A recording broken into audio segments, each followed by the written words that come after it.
In the late 1800s, a young boy named Robert and his family moved into a very big house in Key West, Florida.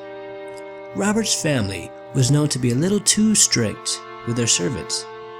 The female servant that took care of little Robert was said to practice in the dark arts.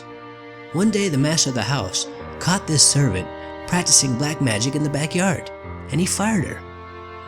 Now, before the servant left, she made little Robert a doll, and Robert loved the doll and named it after himself. Robert and his doll were inseparable. They did everything together. The servants constantly heard Robert talking to the doll. Some of the servants would say, if you listen close enough, you could hear a phantom voice talking back. The servants were terrified of the doll, and they kept their distance. Robert's father would always blame his son for all the mysterious events that started happening within their house. Now, Robert would tell his father that his doll did it. Now, of course, Robert's father didn't believe him. The neighbors would always see the doll moving from window to window. They first thought that it was Robert playing a joke on him, but when the doll would move from window to window when no one was home, they started to believe that this doll was actually alive.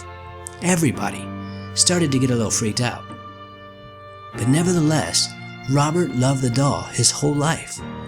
Robert eventually inherited the family mansion, and he lived there until the day he died. After Robert's death, a new family moved in. The new family had a little girl, and she found the doll stored away in the attic. The little girl told her parents that the doll in the attic was alive, and she did not like him. The new family saw how unique this doll was. They decided to give it to a local museum in Key West, Florida. Robert the doll still remains there to this very day. Now, this doll has quite a reputation these days. They say if you take a picture of Robert without asking permission, he will curse you. This museum has hundreds of letters on display asking Robert for forgiveness, as they did not ask permission first before taking Robert's photo. The letters also asked Robert if he could please take away the curse that he bestowed upon them.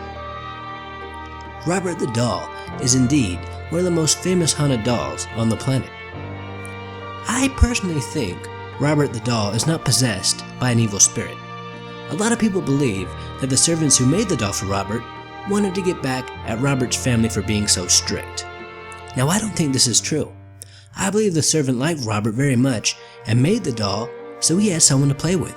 The doll acts more like a spoiled child than a demon hell-bent on revenge.